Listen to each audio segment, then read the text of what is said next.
El tema de hoy es el poder del servicio. Y me llamó mucho la atención ese tema porque pareciera una contradicción. El tema del poder del servicio. ¿En el servir hay poder? ¿Cómo? ¿Qué clase de poder? Si el poder es el que uno logra a través de arrebatar cosas y de tener influencias y tener amigos en lugares importantes. Tenemos una idea del poder que es nuestra, como dice el doctor Larry Hinkle también, es nuestra narrativa. Y él nos ha estado explicando que la narrativa son las cosas que nos han enseñado la manera de pensar que tenemos. Y la narrativa del mundo es esa, de que el poder se logra es a través de, pues sí, tener, mandar sobre la gente y tener influencia sobre personas y tener, medios y por eso la justicia en nuestro país, ¿no? La justicia en nuestro país está en problemas, en dificultades. Las personas que se supone son los que traen justicia se han dejado contaminar de esta narrativa de que el poder viene de los negocios mal hechos y de tener y acumular cosas y tener grandes fincas y tener carros fantásticos y tener poderes. Es una cosa que está en la mente de la gente, en la cultura de la gente. Pero el Señor Jesucristo trajo otra manera de tener poder, el verdadero poder. Y si pudiera resaltar esa P del poder, sería fantástico, porque la manera que Él dijo que se puede tener verdadero poder, Él dijo es a través del servicio. Y entonces es otra narrativa. Y en Romanos dice que nosotros tenemos que cambiar nuestra narrativa, es decir, cambiar nuestra manera de pensar y no dejar que el mundo sea el que nos imponga las narrativas de nuestra mente, nuestras formas de pensar. El Señor Jesucristo nos trae otra manera de pensar, es otra forma y es difícil porque está en contra de todo lo que conocemos, de todo lo que sabemos. En Marcos 10:45 él mismo se pone como ejemplo y es unas escrituras que conocemos todos los que estudiamos el liderazgo de Jesús. Es un libro que hicimos acá, la iglesia, lo estudiamos muy bien. Y si hay alguna escritura que nos quedó clara fue esta, ¿no? Si hay alguna escritura que debíamos saber todos después de haber estudiado este curso es esta escritura. Porque el Hijo del Hombre no vino para ser servido, sino para servir y para dar su vida en rescate por muchos. Y la grandeza del Señor Jesucristo, su divinidad, su poder, su grandeza, está en que Él es un siervo y vino a servir. Y esa es la manera de Dios. La manera de Dios es que Dios es un Dios que sirve, que bendice. No es un Dios egoísta. No es un Dios a la manera de los dioses griegos o romanos o todos los dioses del mundo que son dioses poderosos solo por la causa de su propio poder y manipuladores y dioses que se salen de casillas, iracundos, destruyen, hacen vainas porque no son unos dioses que tengan una personalidad santa como Dios se presenta a sí mismo en las Escrituras. Y la santidad de Dios tiene que ver con el servicio y con el dar, con el bendecir. Dios es un Dios de amor que bendice todo el tiempo.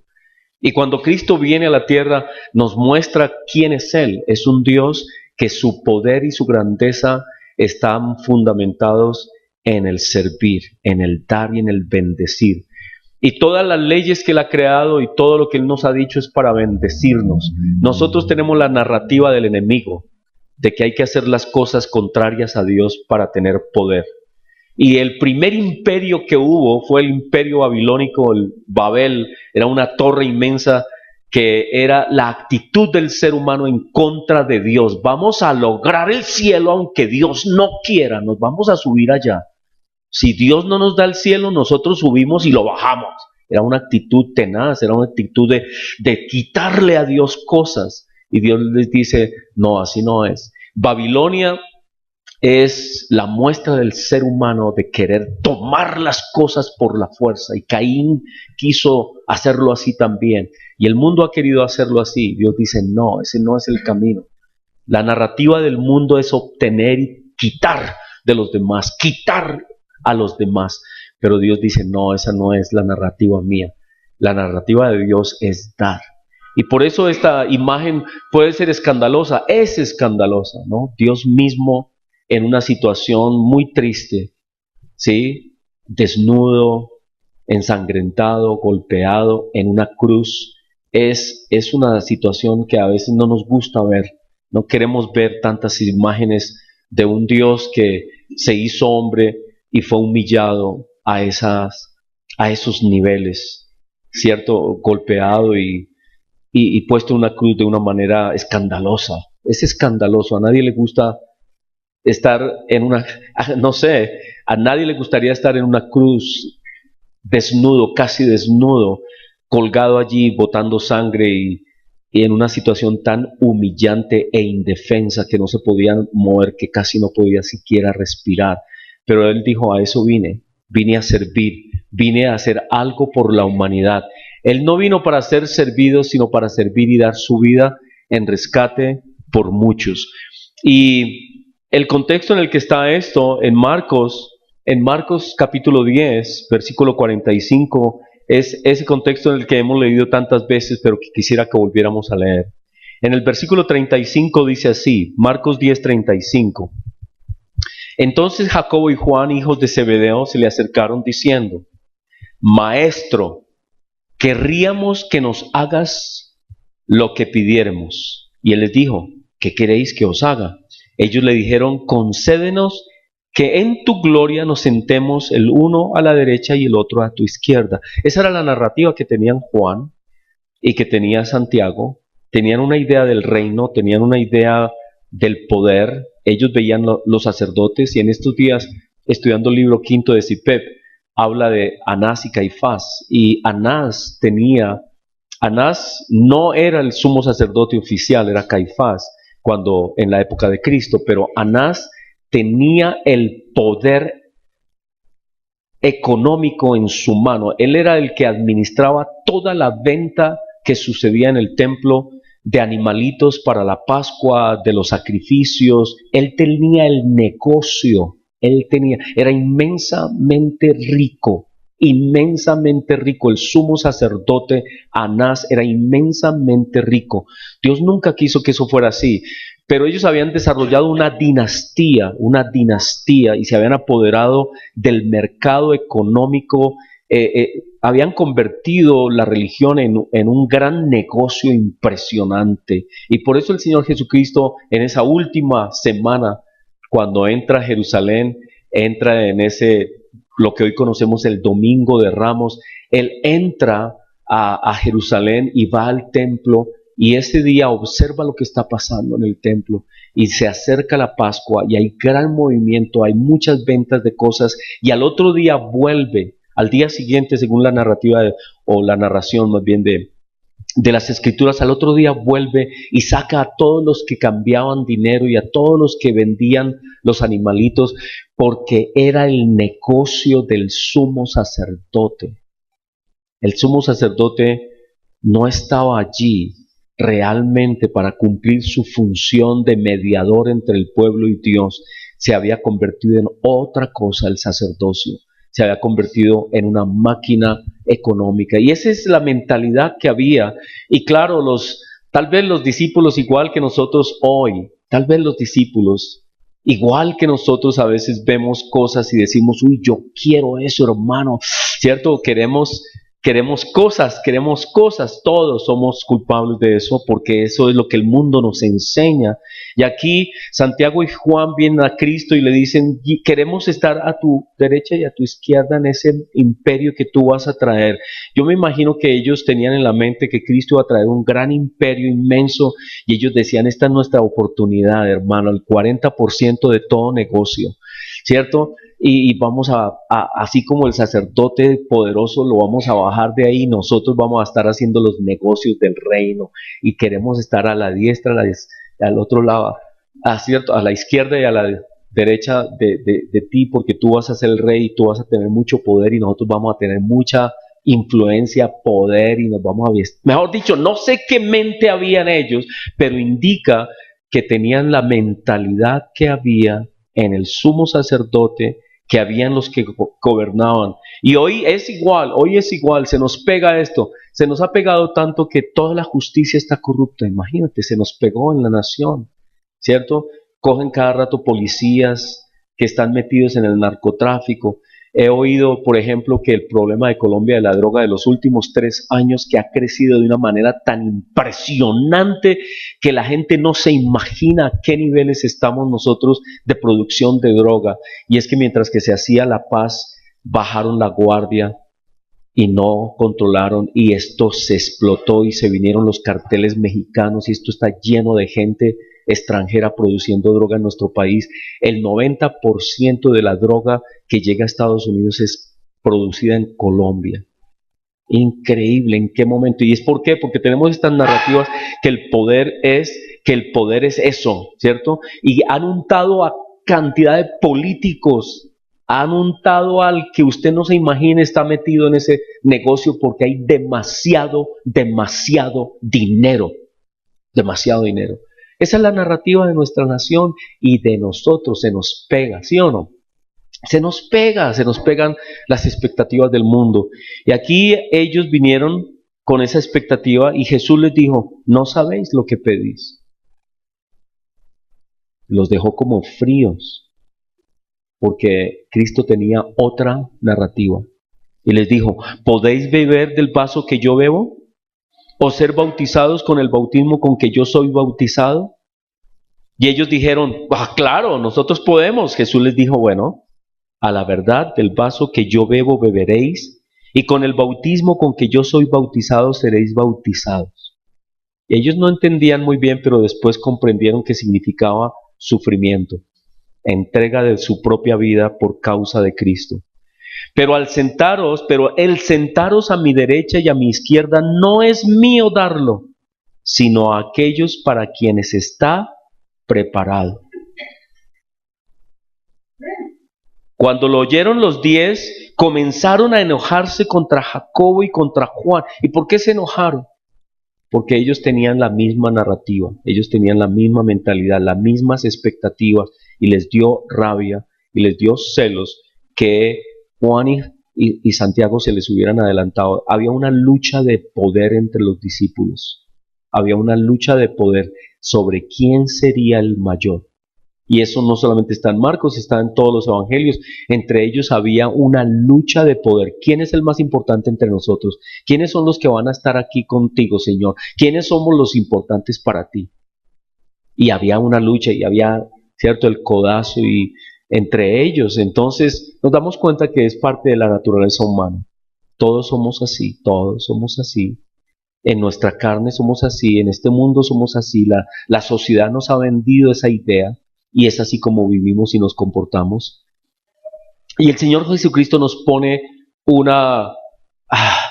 nos pone una expectativa muy alta. Nos pone una expectativa muy alta, que es el reto para nosotros como cristianos. Es un reto porque no es de nuestra naturaleza actuar como Él nos pide, no es de nuestra naturaleza. Y entonces estaban enojados y Jesús los llamó. O sea, les dijo, nos vemos tal día, vamos a hablar de este tema. O ahí mismo los llamó y les dijo, bueno, siéntense, vamos a charlar este tema. Y les dijo, ustedes saben, o sea, Cristo reconoce y les dice, yo sé cuál es su mentalidad. Yo sé qué es lo que, los modelos que ustedes han visto. Yo sé cuál es su manera de pensar. Y ustedes saben que esa es la manera de pensar suya. Y es la manera de pensar del mundo, es así como se maneja el mundo que vemos. Es cierto, y eso es atractivo, es cierto, es atractivo. Sabéis que los que son tenidos por gobernantes de las naciones se enseñorean. Yo sé que ese pensamiento está en ustedes también. Ustedes quieren poder, ustedes quieren estar aquí al lado mío porque ustedes se imaginan un reino de poder para sacarle provecho a las posiciones en las que van a estar y a los cargos en los que van a llegar, y ustedes van a querer ejercer el poder que el mundo tiene. Ustedes tienen una idea de poder que es la idea del mundo. Y el Señor Jesucristo les dice, sí, yo sé, ustedes piensan de esa manera, Los gobernantes en las naciones se enseñorean de ellas y sus grandes ejercen sobre ellas potestad. Y yo sé que eso es lo que ustedes se quieren, ya se están viendo, lo tenían en la visión, se veían ya vestidos de cierta manera y en los palacios. También vimos en CIPEP, en este libro quinto, lo estamos estudiando, con los estudiantes internacionales nos reunimos y estamos estudiando los palacios que habían, ¿no? Hay un mapa de Jerusalén con los palacios que habían. Estaba el palacio de Herodes, estaba el palacio de los Macabeos, estaba otro palacio ahora, y estaba también el aposento alto, estaba el templo, y al lado del templo habían construido una torre los romanos para tener control de la nación, especialmente en el tiempo de la Pascua, y se llamaba la Torre de Antonia. Y ahí había también, estaba presente el poder de los romanos. Así que ellos veían estos palacios, especialmente el palacio de Herodes, era una gran construcción, y ellos, me imagino que los discípulos decían: oye, hermano, ¿cuándo nos toca a nosotros? Cristo va a tomarse todo esto y vamos a estar en el palacio de Herodes y lo vamos a tomar, y en el palacio de los Macabeos. Y ellos veían a los romanos también con esa grandeza y ellos decían: así vamos a ser nosotros, hermano. Y estaban luchando por esas cosas, y Cristo les dijo: yo sé que ustedes piensan así, pero ¿saben qué? No es así, lo que yo les estoy brindando no va a ser así. Y ellos estaban, me imagino, boquiabiertos. Les dijo: sus grandes ejercen sobre ellas potestad, pero no será así entre vosotros, sino el que quiera hacerse grande entre vosotros será vuestro servidor. Y uy, Señor, no, Señor, ¿cómo así? Tú quieres que yo sea siervo. Y entonces por eso comencé esta imagen, porque el Señor Jesucristo les dio el ejemplo. El único que se arrodillaba a lavar los pies de los demás eran los esclavos. Los esclavos, la gente, el dueño de la casa, las personas de una casa, los dueños de una casa, nunca se iban a arrodillar a lavar los pies de los demás. Para eso estaban los esclavos, para eso estaba el esclavo, para eso estaba la muchacha del servicio, digámoslo así, hoy, ¿cierto? Hoy en nuestros días. Aunque también está pasando eso, ya es otros cargos, ya no se llama así, muchacha del servicio ya no existe. Y si usted la tiene, le cuesta. Le están poniendo unas condiciones fuertes. ¿Por qué? Porque es que teníamos una mentalidad que vino con los españoles, que se nos metió en el corazón. Todos queríamos ser señores, ¿o no? Todos queríamos ser señores y todos queríamos tener muchacha al servicio, ¿cierto? Y en los apartamentos que se construyeron hasta hace muy poco, nuestro apartamento, por ejemplo, tiene un cuarto en la parte de atrás, ¿cierto? Y ese cuarto en la parte de atrás, metido por allá en la cocina donde nadie se iba, porque es un lugar donde nadie debe ver, allá estaba la muchacha del servicio. Y ahora los apartamentos están mostrando, las construcciones de los apartamentos nuevos no tienen cuarto del servicio. ¿Por qué? Porque estamos cambiando esa narrativa, estamos cambiando esa manera de pensar. Ya no tenemos esclavos, aunque hay una nueva esclavitud. Es los que trabajan en las grandes compañías, que los tienen oprimidos 12, 13, 14, 15 horas por salarios miserables. Son esclavos modernos, y hay otras esclavitudes. Pero el asunto es que tenemos unas narrativas, y el Señor Jesucristo dice: no, esa no es la narrativa que quiero que tengas. Nosotros los latinoamericanos tenemos esa narrativa. ¿Saben qué? A nosotros nos encanta, por ejemplo, sí, que nos sirvan. Una de las cosas increíbles en Estados Unidos que me impacta es que uno llega a los buenos hoteles y no hay nadie que le reciba las maletas. ¿Por qué? Porque usted puede. Lleve sus maletas, no moleste. ¿Sí me entienden? Es una vaina de... Ahora, claro que todavía allá hay también, ¿cierto? Pero hermano, cuesta mucho dinero, ¿cierto? Que le lleven a uno las maletas. En la gran mayoría de los hoteles a uno no le llevan las maletas. Uno toma sus maleticas y sube a su cuarto, le dan su llave, uno abre. Aquí, a veces cuando yo viajo por Latinoamérica, siempre hay personas que le llevan y dicen: sí, señor, con mucho gusto, no sé qué hice, cuándo, porque están esperando cosas de uno, están esperando la propina, esto y todo lo demás. Y bueno, hay cierta adulación en eso, pero es una narrativa de que queremos siervos, que queremos gente que nos sirva. Cristo dijo, no más esa narrativa.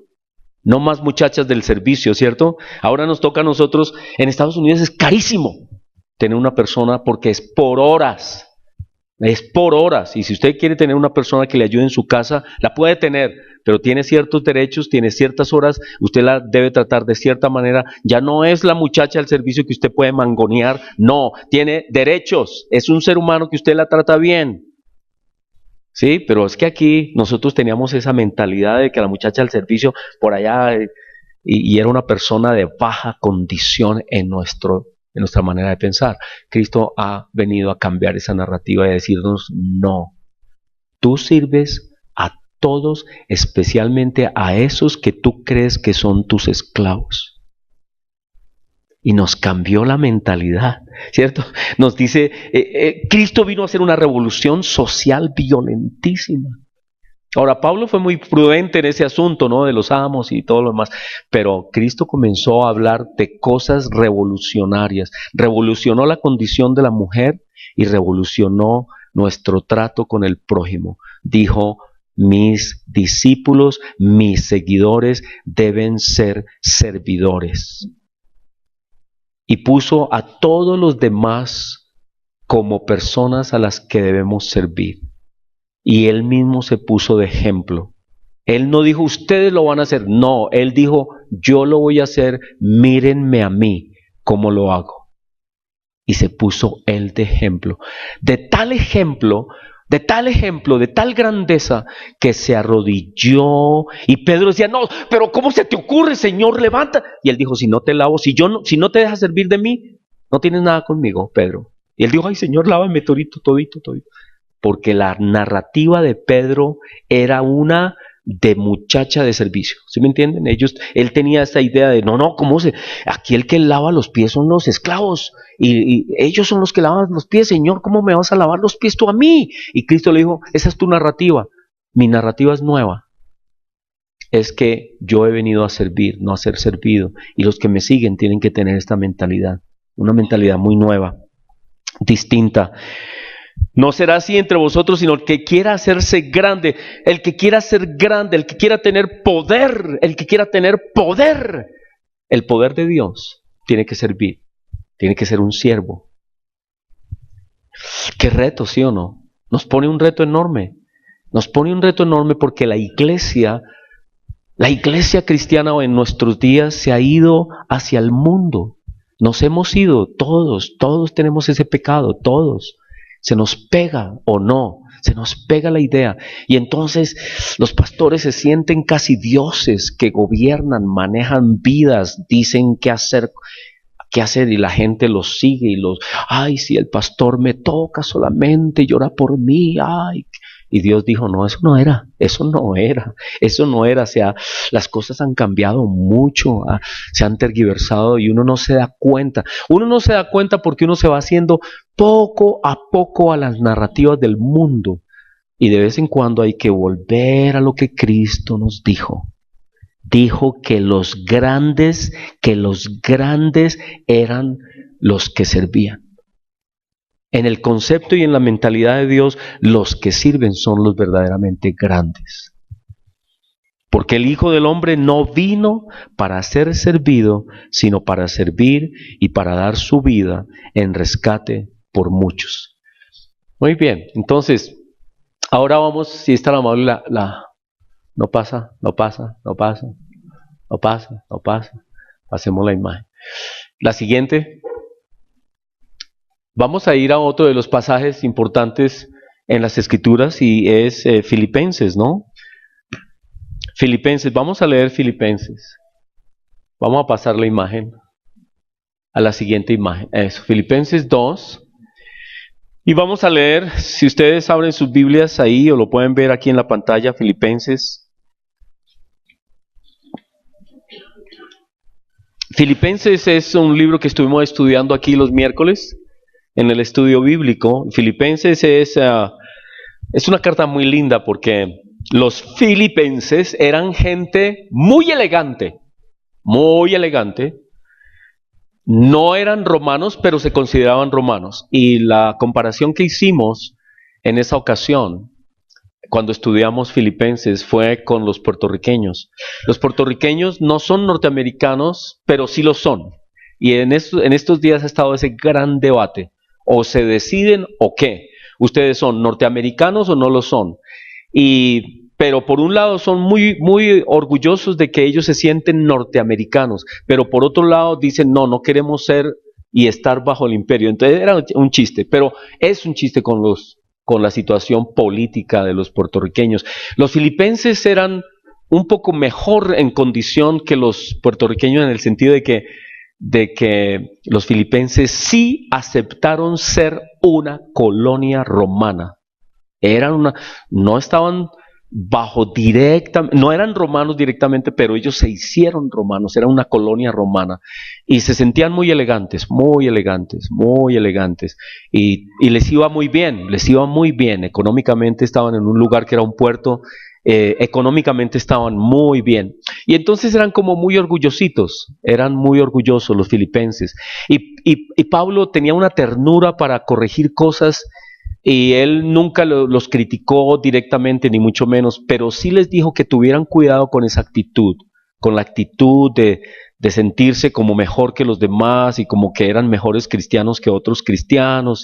Y Pablo muy tiernamente habla de la importancia de la humildad.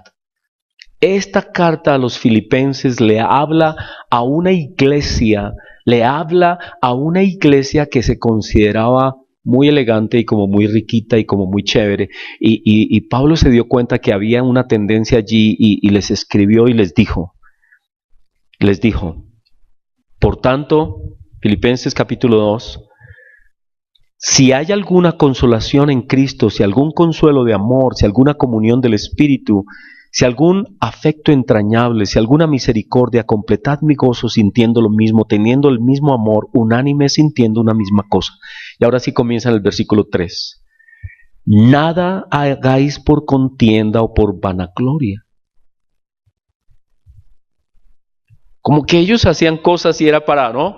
Uf. Y él decía, no hagan eso, no hagan esas cosas.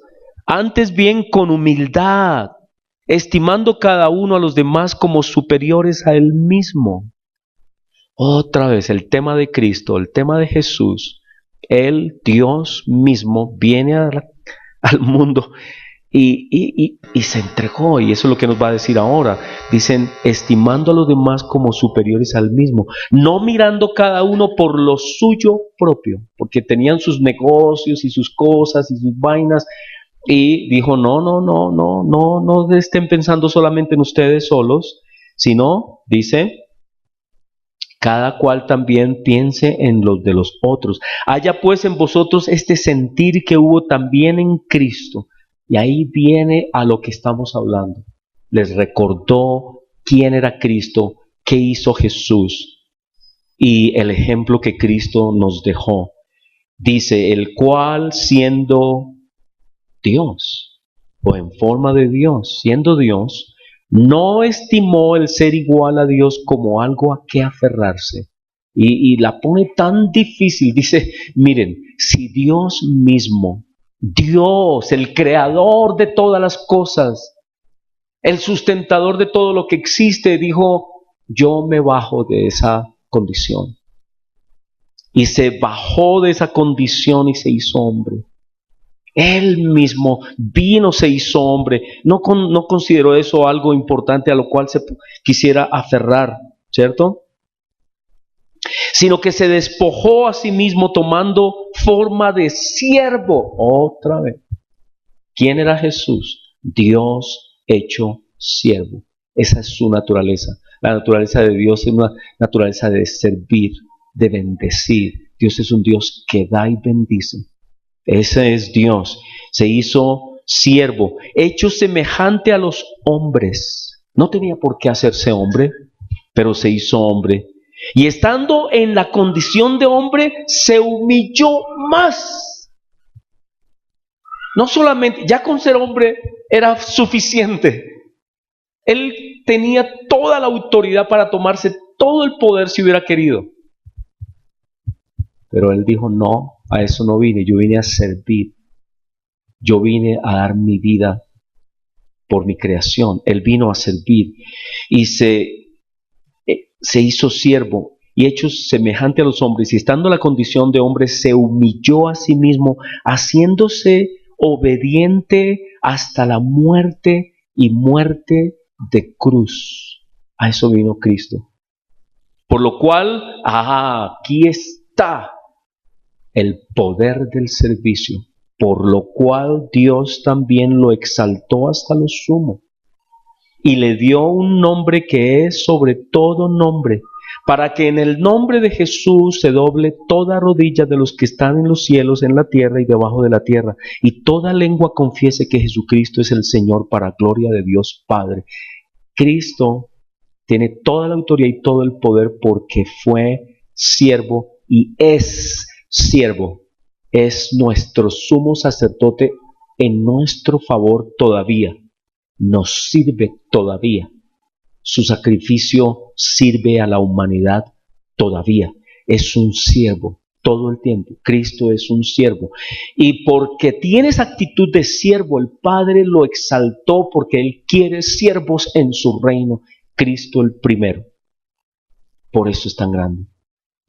Por eso el poder del servicio. Y entonces se requiere de nosotros que tengamos como esa mentalidad de que pospongamos cosas y tengamos una visión de qué es lo que realmente queremos. Si queremos poder hoy o queremos poder en el reino de Cristo. Es un reto para todos, es un reto para mí, es un reto, ¿cierto? Porque a veces uno no quiere servir, ¿no? Pero uno tiene esa naturaleza de querer rebelarse y no, yo no quiero servir, ¿por qué? ¿Por qué yo voy a servir? Que lo haga otro, ¿cierto? Pero Dios nos dice, no, tenemos que servirnos y tenemos que servir comenzando en nuestra propia casa, ¿cierto? Estamos esposos para servir a nuestra familia, bendecir a nuestros hijos, bendecir a nuestra esposa, la esposa para bendecirnos a nosotros, para bendecir los hijos, para bendecir la sociedad. Y entonces llegamos a esa parte, ¿cómo servir? ¿En qué aspectos Dios nos espera que sirvamos? Y tenemos esta escritura tan hermosa, la escritura en Primera de Pedro 4:8, Primera de Pedro 4:8, vamos a ir allá. Y vamos a leer toda esa parte. Hay unas escrituras, unos versículos antes, pero en el versículo 8 dice así. Vamos a leer del 8 al 11. Dice así, ¿cómo vamos a servir? ¿Qué espera Dios de nosotros? ¿Cómo vamos a servir? Esa es la pregunta y la vamos a responder con las escrituras. Dice, ante todo tened entre vosotros ferviente amor, porque el amor cubre multitud de pecados. ¿Cómo es la primera manera en que nos tenemos que servir? Es decir, que digamos con mi esposa, si hay dificultades o todo lo demás, tengo que en un momento, yo la amo, te perdono, está bien, sigamos adelante, yo te sigo sirviendo, yo te sigo dando, cuidando, ¿cierto? Entonces Dios nos dice, ante todo, la primera actitud de servicio es amar, porque amar significa pasar por alto cantidad de cosas. Y por eso dice, porque cubre multitud de pecados, por más que me aruñe, digamos, ¿no? Suponiendo. Es un ejemplo. ¿Sí? ¿Ah? Sí, bueno, eso, todas las cosas, ¿no? Todo lo que pasa en la casa, ¿cierto? Pero Dios dice, la primera manera como podemos servir es amar en medio de la imperfección. Amar en medio de la imperfección. ¿Cómo servimos en la iglesia? Amar en medio de la imperfección. Si la institución matrimonial, que es lo más hermoso, hay dificultades, pues entre nosotros puede haber muchas dificultades, pero Pedro nos dice, ¿sabe que lo primero que tenemos que hacer como iglesia es amarnos entre nosotros? Amarnos no es, como yo les he dicho muchas veces, solo cuestiones de un abrazo y un besito. Eso es muy lindo. Amar son actos que demuestran ese amor, ¿cierto? Es extendernos gracia, perdón, respeto entre nosotros. Sí, todos cometemos errores, es esa disposición de extender gracia, misericordia, aceptación, ser buenos amigos, ser entre todos nosotros, construir un ambiente en la iglesia en el que el amor de Dios esté presente entre nosotros. Es lo primero. ¿Cómo podemos servir? ¿Cómo podemos servir? Extendiendo el amor de Dios entre nosotros.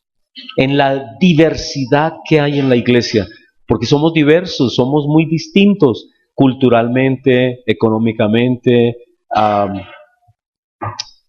culturalmente en cuanto a que algunos son de distintas regiones, en cuestiones de educación, en cuestiones de mil cosas, somos tan distintos.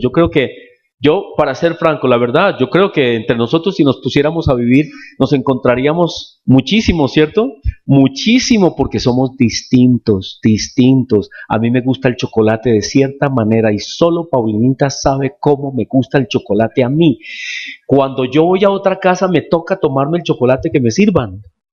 Por amable, ¿cierto? Pero ella sabe cómo me gusta a mí el chocolate. No les digo la fórmula para que no me la copien, ¿cierto? Pero a mí yo tengo mi fórmula de chocolate y ella todos los días pone todos esos ingredientes que a mí me gustan.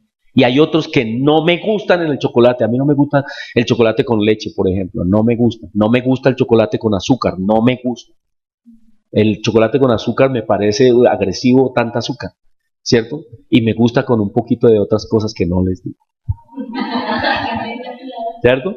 Entonces, si yo voy a otra casa y no me sirven eso, pues yo comienzo, el primer día me lo aguanto, ¿cierto? El primer día me lo aguanto, porque bueno, estoy de visita. El segundo, el tercero, el cuarto día ya digo, uy, me hace falta, ¿sabe qué? ¿Por qué no me hace el favor y le pone tal cosa? ¿Y usted qué? No, y entonces ahí vienen los problemas. Ahí en la convivencia es el lío. Muy bien, y por eso dice, hospedaos los unos a los otros sin murmuración. Entonces, el primero es, ¿qué podemos hacer? La primera cosa que debemos hacer es amor.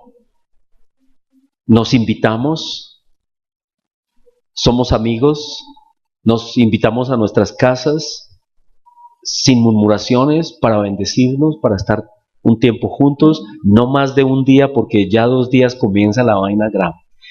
Y bueno, ese ejercicio también es muy lindo en el seminario. Estamos 3 días juntos, 3 días nomás. Y ahí nos damos cuenta cuán distintos somos, ¿no? En 3 días. Pero Dios nos dice que la manera de sobrepasar cualquier dificultad es extendiendo su gracia y su amor. Y tener cuidado de no hablar cosas que no son. Cada uno luego dice, cada uno según el don ministrelo. Segunda o tercera manera de que usted sea un siervo. ¿Qué don tengo? ¿Cómo lo puedo poner al servicio de mis hermanos? Algunos tienen el don del servicio, otros de la predicación, otros de la hospitalidad, otros de sabiduría, de consejería, otros, no sé, ¿qué don tiene? Unos tienen el don del canto, otros de la danza, otros, no sé, de reunir grupos. ¿Qué don le ha dado Dios a usted? ¿Qué don tiene? ¿Qué es un don? Es algo en lo que usted no se esfuerza, es algo que usted recibió de Dios. Por ejemplo, no quiero echarme flores de ninguna manera, pero Dios me dio el don del canto, ¿no? Paulinita a veces se asombra de que yo llevo 2, 3 meses sin cantar una canción y de pronto me dicen alguna cosa, no me sé sino 1 o 2 canciones, ¿cierto? Pero me dicen, Héctor, cante. Y bueno, si yo veo que es posible, pues canto y dice, wow. Y yo mismo digo, uy, todavía tengo la voz, ahí está, increíble, ¿no? Es un don de Dios, yo no hago nada en especial. Yo no me pongo todos los días, no, Dios me dio ese don, es un regalo de Dios. ¿Qué regalo de Dios tiene usted? ¿Cómo lo puede poner para servir en la iglesia? Ponga a servir el don que usted tiene. Si usted tiene lo que sea, ¿qué tiene usted? ¿Qué tiene? Póngalo de alguna manera al servicio de sus hermanos. Muy bien, dice, según el don que ha recibido, ministrelo. Si alguno habla, hable conforme a las palabras de Dios. Si alguno tiene el don de la enseñanza, céntrese en Cristo. Céntrese en la palabra, céntrese en Cristo. No hable otra cosa, sino de Cristo. Si alguno ministra conforme al poder que Dios da. ¿Qué es ministrar? Es servir a las necesidades espirituales de las personas. A veces hay personas que están en angustias, están llorando, se sienten maltratados. El que ministra es el que viene, el que abraza, el que da ánimo, el que ora por la persona, el que bendice a esa persona. Si tiene ese don, úselo.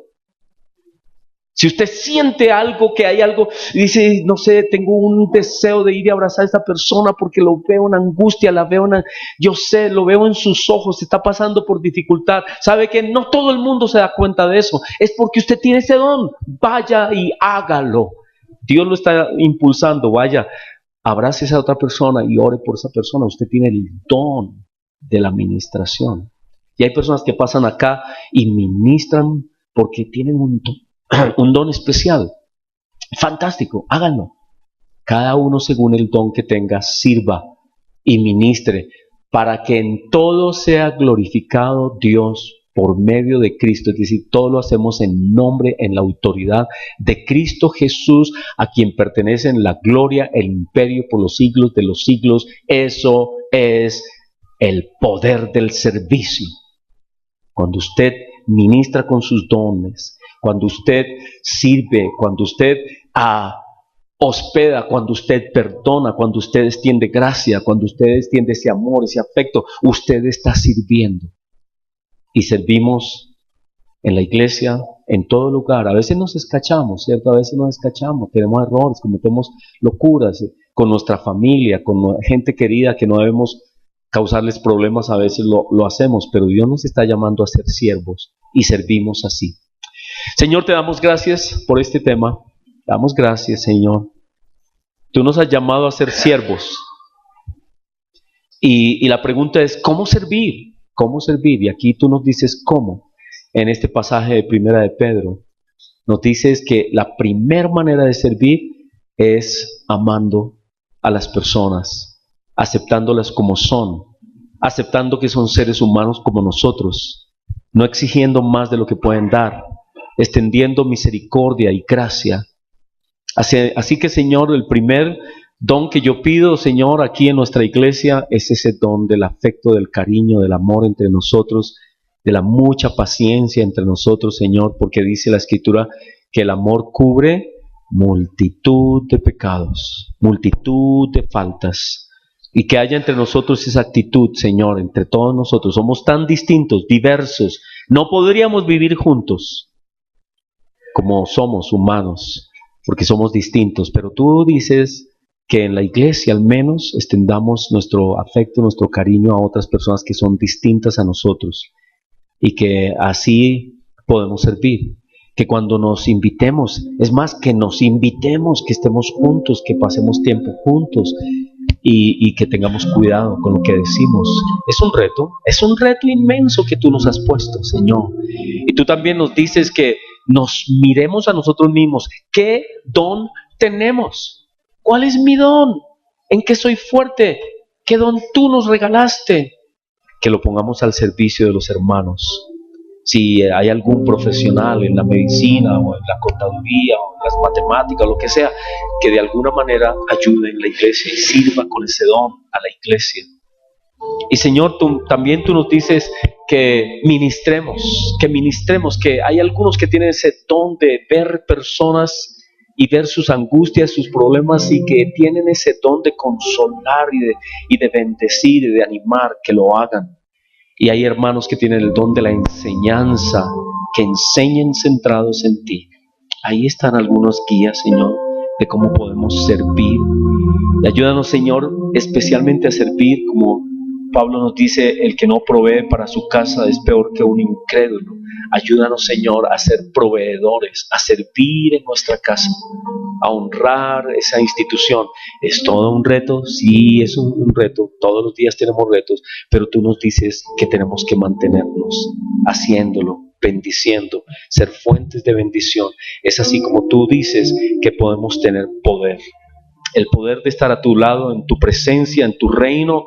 Tú quieres servidores, tú quieres personas que sean como tú. Y te pedimos que tú te formes en nosotros. Te damos gracias, Señor, por el reto que nos das. Ayuda a mis hermanos, ayúdalos, Señor. Ayúdalos a pensar cómo servir. Ayúdalos, dales el poder tuyo, tu amor para amar, tu amor para servir, tu amor para perdonar, para extender gracias. Ayúdalos, Señor, en este momento a pensar qué don tienen para que puedan servir a otras personas. ¿Qué los inquieta tú? Háblales a mis hermanos, Señor. háblales al corazón. Diles en este momento, Señor, tú sirves para tal cosa. Y que ellos oigan tu voz y estén dispuestos a servir. En tu nombre, Señor Jesús, al Padre, lo pedimos todo. En el poder de tu Espíritu. Amén. Amén.